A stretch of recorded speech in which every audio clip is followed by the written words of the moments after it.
Thank you very much. Good evening again. I am very happy to be here, and I would like to kindly thank the Central European Academy and the Ferenc Mádl Institute of Comparative Law for their kind invitation. I am a professor of European Union Law and of Human Rights at the Law Faculty in Timisoara at the West University. And as mentioned, the topic of my presentation will be Article 6 of the European Convention on Human Rights, the civil limb, obviously with special regard to the situation of the countries in the Central Europe. Now, being mindful with my time, as time is very short always, I will propose a very simple structure, a first larger section in which I will present a general overview of Article 6, and I will take as a starting point the latest annual report of the Court of Human Rights. The year is 2022, so the report for the year 2022, which has recently been issued. And I will also illustrate some of the main elements that are usually dealt with when presenting Article 6. And also, if time allows, and I hope it will, I will make some comments on the interplay between, on the one hand, the protection that Article 6 enjoys within the system of the European Convention on Human Rights, whereas Article 7 of the Charter enjoys at the level of the European Union. Now I will start, as mentioned, with the annual report 2022 of the European Court of Human Rights. The case that is mentioned in that report is a case concerning Poland, Bercea against Poland, Grand Chamber judgment, where the court considered a novel issue, says the report, the applicability of Article 6, civil limb, to a dispute arising out of the premature termination of the term of office of a member of the Judicial Council. And the report mentions that there are at least 5 points on account of which this judgment is important. Technically, the first one is that the Escalinen test was developed and clarified. Secondly, the fact that the court had to consider, in order to give this judgment, the overall context of the reforms of the judicial system in Poland.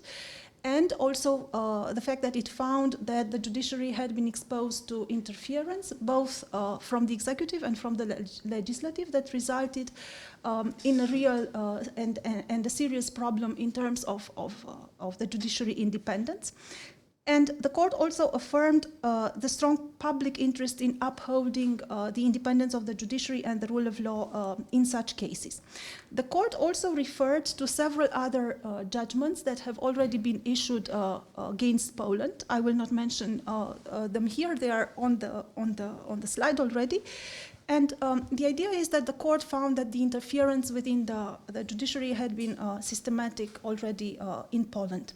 And on account of this, against this background, if you want, the court warns that a state cannot invoke its national, ordinary, or constitutional law in order to justify its failure to respect its international law commitments and to comply with the rule of law. And there is nothing new about this. If you read the Baca against Hungary case, that is a previous case presented to the European Court of Human Rights, maybe you remember that there is an opinion, a concurring opinion, where it's expressly stated that the convention is a sort of a jus constitutionale comune, and that a state cannot invoke its own national constitutional law, cannot hide behind the margin of appreciation or behind the principle of subsidiarity in order not to fulfill the obligations arising from the European Convention on Human Rights. So I will argue that the specific element for the Central and Eastern Europe in these last years on account of Article 6 was the cases concerning the judiciary and the judiciary independence, and to some extent those cases shaped, not in an innovative way, but adding something to the way in which we understand Article 6, the civil limb. And I have mentioned a few of these cases. There are obviously a lot more. Cases are against Hungary, Czech Republic, Romania, Poland, but again, there are others as well.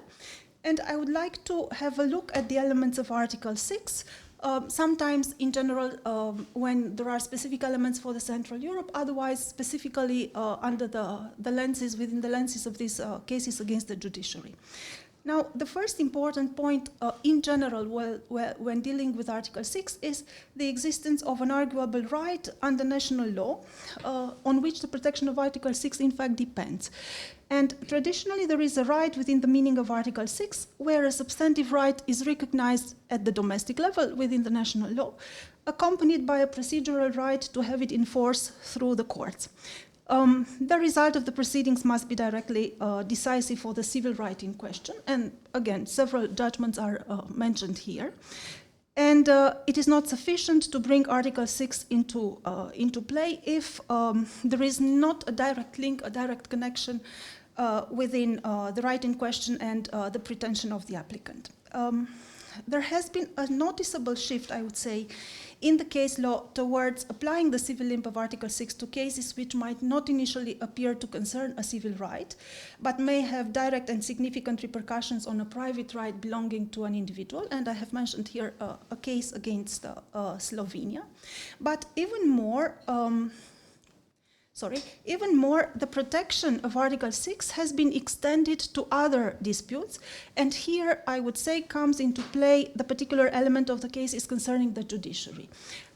In Baca, for instance, the court recognized the right of the president of the Hungarian Supreme Court to serve his full term of 6 years under Hungarian law.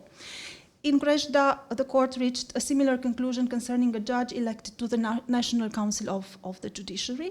In Zurich, which is probably the most recent one, the same conclusion was reached concerning a judge who acted as a spokesperson for the National Council of the Judiciary, whereas in Közép-európai against Romania, it was about the right that was found to be arguable under Article 6 concerning a public prosecutor. Importantly, in Baca, it was decided that the question whether a right existed under domestic law could not be answered on the basis of the new legislation. This is a new element for these cases.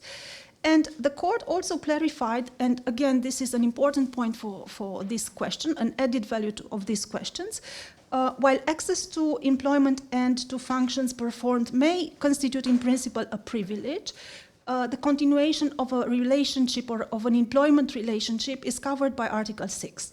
The court did not go so far as to extend the protection of Article 6, the civil limb, to matters relating to conduct in political office, and there is a case against Romania that illustrates this.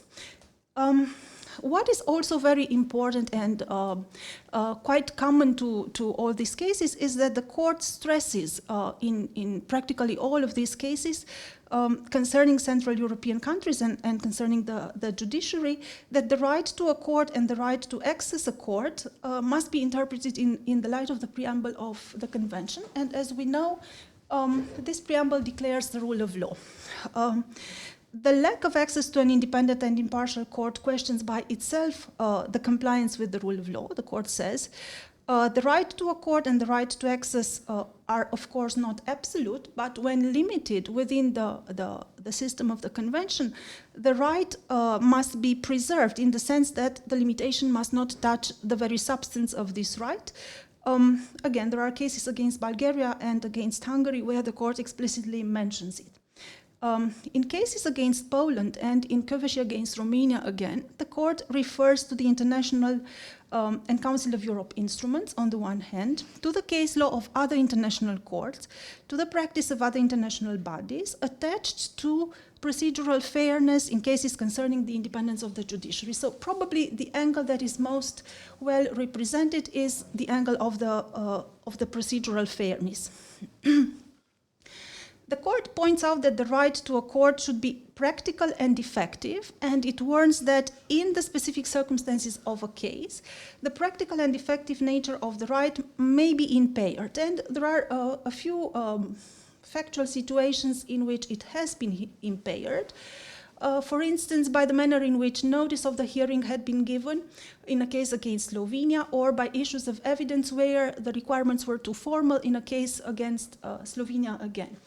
On the contrary, the court may find that when the system established in domestic law to settle case law conflicts has proved effective, there has been no violation of the convention, despite the arguments of the parties. This is a case against Romania again. Now, turning back to the cases concerning the judiciary under this angle, there are two cases against Romania that might be illustrative here. The right becomes ineffective on account of the limits of the judicial review available. First of all, the case of Kövesi against Romania, where there has been a complaint to the administrative courts, but this complaint could not be assessed on the merits. Only a formal exam was possible under the Romanian law. Therefore, the court found that the essence of the right under Article 6 was breached. And again, in Camelia Bogdan against Romania, another judge's case presented to the court, another magistrate's case presented to the court, the unavailability of a judicial review concerning the automatic temporary suspension of a judge pending the examination of her appeal against the decision to remove her from office was considered to breach the very essence of Article 6. The right to a judicial remedy, the right to go before a court. In the same vein, as we know, the court or tribunal are considered to be autonomous concepts, and this is something that the court usually says in cases concerning Article 6. Only an institution that has full jurisdiction merits the designation tribunal. This is a case against Switzerland that may be considered a case against a state within Central Europe, if you want. But then there is Brumărescu against Romania, which is a key case, I would say. It was about, in the morning there was a discussion about Article 1, Protocol 1. Brumărescu is one such a case where it has been questioned about an expropriation, and once that Brumărescu had a final decision stemming from a Romanian court, there has been an extraordinary recourse exercised by a prosecutor, and then his right became ineffective. So the court concludes not only on the breach of Article 1 of the first protocol, but also on the breach of Article 6, paragraph 1, the civil limb, considering once again that if you get a remedy from a court, and if that judgment is final, the impossibility to put it into practice on account of an extraordinary recourse breaches the very essence of your right. Then the independence of judges. Again, there are cases concerning Romania and Hungary where the court says, for instance, that the independence of judges will be undermined where the executive intervenes in a case pending before the courts with a view to influence the outcome, or that the reassignment of a case must be devoid of arbitrariness. This is, in fact, a principle that has been long established by the court and only put into practice in these cases. And again, in a case against Romania, the fact that the absence of a formal recognition of the irremovability does not necessarily mean lack of independence, because the independence is to be assessed through various means, using various criteria. So maybe an overall assessment, even in the absence of irremovability, would lead to the conclusion that there has been no violation of Article 6. As to the part that the Court of Human Rights itself has to play in the context of Article 6, of course there is the very well-known rule that the court cannot act as a fourth instance court. There is nothing new about this in cases against states from Central Europe. But interestingly enough, we have in the case law of the court already cases dealing with the refusal of the national courts to refer within the procedure of Article 267 of the TFEU to the ECJ. And the question was there the parties in the cases, whether the parties in the cases at the national level before the national court had or not a procedural right to see their case amounting to the ECJ. And the court considers that, the court in Strasbourg considers that it has no jurisdiction to assess whether the national court should have referred or not. This is the matter of the ECJ to discuss. However, the fact that the national court has not motivated the refusal to refer within the criteria of Chilfit, the Chilfit case of the ECJ establishing the exceptions for the obligation to refer, if the court adjudicates as a last instance court, may trigger a breach of Article 6 of the Convention. And again, there is previous case law in this account. The new element is that now we have cases against the states in the Central Europe where, as probably I will have a few minutes to explain, the reference for a preliminary ruling has become a means used by the national ordinary courts in some cases to assess their independence and also to depart from the case law either of the Constitutional Court or of the Supreme Court. That is felt as a case law that impeaches on their independence. As to the fairness of the procedure, of which, of course, the court deals, there are cases concerning the equality of arms. I will not refer to them because there is nothing specific for the Central Europe. The fairness of the procedure with respect to witness evidence, or the fairness of the procedure with respect to non-disclosure of evidence. There are, of course, cases about the reasonable time. For instance, I have mentioned Nicolae Virgiliu Tănase against Romania, but there are several others. Cases against Poland, or practically one can find cases about the reasonable time as a guarantee of Article 6, paragraph 1 in all the states from the Central Europe, but nothing very specific about it. Again, we have had a problem in Romania about the length of the proceeding because in a previous form of our Code of Civil Procedure, there has been no limitation as for the number of times when the case could be sent back to the first instance to adjudicate on the merits, which meant that the procedure could take forever.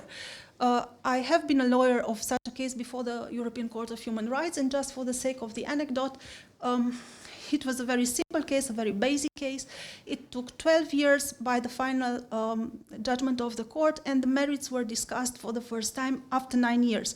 But this was a way of proceeding, being within the limits of the national procedure, but in breach of Article 6. That has changed because the legislation, on account of also the condemnation that we have had in Strasbourg, the legislation has changed. Now, maybe a few words about the interplay, and probably then we will have time for maybe a few questions. I see in all these cases referring to the judicial independence that have been presented to the European Court of Human Rights, a sort of a pattern. In every case, high-ranking magistrates, be them judges or prosecutors, have expressed themselves exercising their right under Article 10. In all of the cases, it was a violation of Article 10, not only of Article 6. So being critical towards what might be called, what they considered at least to be illiberal political new regimes. And then they were sanctioned with a premature termination of their mandates. And there is a clear resemblance between these cases that arrived before the European Court of Human Rights and the references under the procedure of Article 267 that went to the ECJ, to the European Court of Justice. I will only mention here two cases. There are a lot.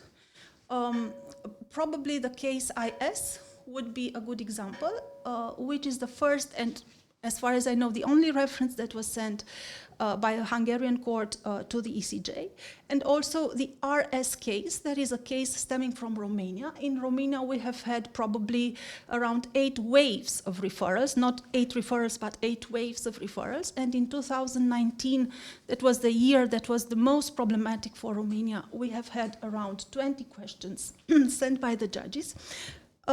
In RS, it was at stake the possibility for the Constitutional Court to declare constitutional a law that the ECJ has suggested to the judges breaches the EU law. The problem was that there is a sanction for the judges. At that time, there was a sanction for the judges that would not comply with the decisions of the Constitutional Court. Therefore, a judge could not put into practice his or her mandate of EU law judge, trying to assess whether the national law was in compliance with EU law or not, on account of the fact that he could not put under question a law that was considered by the Romanian constitutional law as being constitutional. So we have had a problem in this way. And then in the IS case, when probably you know this better than me, when Curia tried to annul the order of reference made by the Hungarian court, the reasoning was that, in fact, the judge did not seek an interpretation of EU law, but seek to establish that the applicable Hungarian law was not consistent with the principles protected by the EU law. In this case, again, it was very difficult then for the national judge to fulfill his mandate of EU law judge and to take advantage of the possibility that is given by the treaty to any court to refer to the Court of Justice. Now, the question is, of course, that there is the autonomy of procedure, the procedural autonomy principle in EU law that says that it is not enough for the national judge to claim there is an issue of EU law in order not to respect the national hierarchy. So, of course, this is a well-known principle. But at the same time, in all these cases, the courts tried to challenge the case law of the Constitutional Court or of the Superior Court, not how should I say it, not in a theoretical framework. They were not so much interested about the theory of EU law, but with the specific consequence for the cases they were adjudicating. So I can only see a resemblance between Article 6 of the Convention, Article 7 of the Charter, which again is in line with the facts here, because the judges are putting into practice EU law, so there is a link, a connection with EU law. And on the other hand, Article 10 of the European Convention on Human Rights and Article 11 of the Charter, freedom of expression in both cases. In Strasbourg, it was found that the judges were violated their right to freely express themselves. And the question is whether when you try to prevent a judge from asking advice from the ECJ, which is completely compatible with the mandate of the judge, you do or do not limit at least the freedom of expression of the judge under Article 11. So I will stop because I don't want to listen a second warning. I was sort of mindful about this, but I just want to I don't know, share with you this idea that apparently both international courts, both supranational courts, the ECJ, the European Court of Human Rights, have spoken with the same voice and have found problems within the states from the point of view of the independence of the judiciary. And this, so far, has been, under the European Convention of Human Rights, accounted under Article 6 and Article 10 at the same time. Thank you very much.